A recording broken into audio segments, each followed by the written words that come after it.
Some people think that if you don't share much about your life, you must be hiding something. That if you're quiet about your struggles, your relationships, your plans, you're being secretive.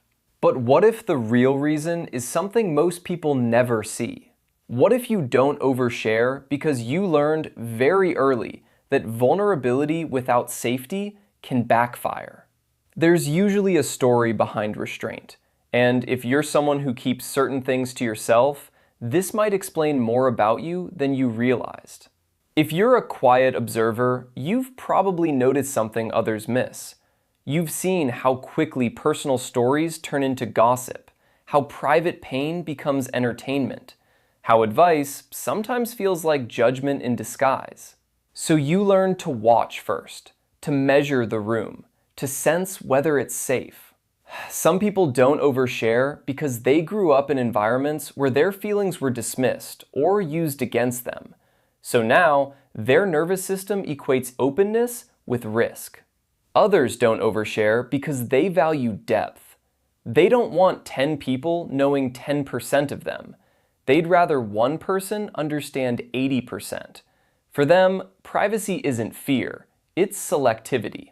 Then, there are those who learn that once something is said, it can't be unsaid. Words travel, screenshots exist, memories twist. So they speak carefully, not because they're cold, but because they're aware. And sometimes, not oversharing is about control. When you've experienced chaos, keeping parts of yourself private feels stabilizing. It creates a boundary between your inner world and the outside noise. You can see it in small moments. When someone asks, "So what's really going on with you?"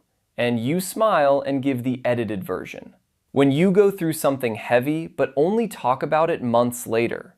When you post online but never about the parts that still feel tender. Here's the surprising part.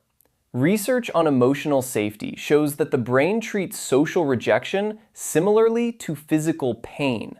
So if you've been exposed before, your system remembers, it adapts, it protects.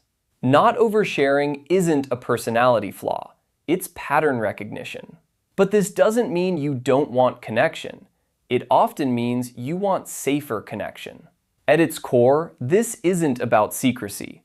It's about the fundamental human need for safety before vulnerability, for trust before exposure, for being understood without being dissected. You don't open up slowly because you lack depth. You open up slowly because your depth matters to you. And maybe the real question isn't why some people don't overshare.